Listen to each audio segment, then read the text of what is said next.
तर या प्लॉटमध्ये 1% सुद्धा रासायनिक नाही, कुठलंच केमिकल नाही टाकलं. फक्त आपलं भूमी पॉवर, प्रोम, पोटॅश, ग्रो, नायट्रोकिंग ह्याचा वापर झालेला आहे.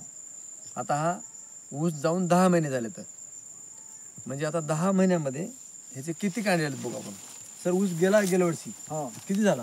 गेल्या वर्षी 70 टनाचा ॲव्हरेज झाला. या ठिकाणी 70 टन ॲव्हरेज झाले नव्याला. आता हा खोडवा आहे.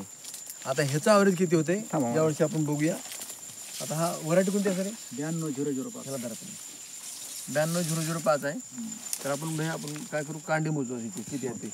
कंप्लीट 10 महिने झाले. आज 11वा महिना चालू आहे. म्हणजे 12 महिने अजून झाले नाही. तर आता या ठिकाणी बघा 1 2 3 4 5 6 7 8 9 10 11 12 13 14 15 16 17 18 19 20 21 22 23 24 25 26 27 28 29 चालू आहे. लक्षात घ्या 29 चालू आहे. म्हणजे अजून सरांकडे 2 महिने बाकी आहेत.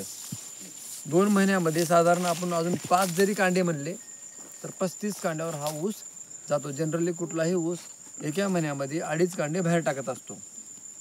त्याच्या खाद्यानुसार आहे, कधी 3 पण टाकत्या.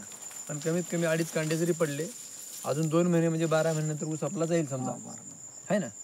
तर 30-35 कांड्याला ऊस आहे. तर सर ग्रीन पॅन्टचे प्रोडक्ट वापरून समाधान आहे. आणि आता तुम्ही नवीन किती ऊस लावलाय? नवीन आता 3 एकर लावलाय. 3 एकर लावलाय. तर 3 एकरला सुद्धा आपले प्रोडक्ट वापरणं चालू आहे सध्या. अण्णा सरचे बंधू पण आले ते. आज 9 नोव्हेंबर आहे 2024 आणि पाथरी तालुक्यामध्ये यादव सरांच्या प्लॉटमध्ये होतो आपण. आता हे ऊसाचा प्लॉट आहे. सर हे प्लॉट किती आहे? हा 1 एकर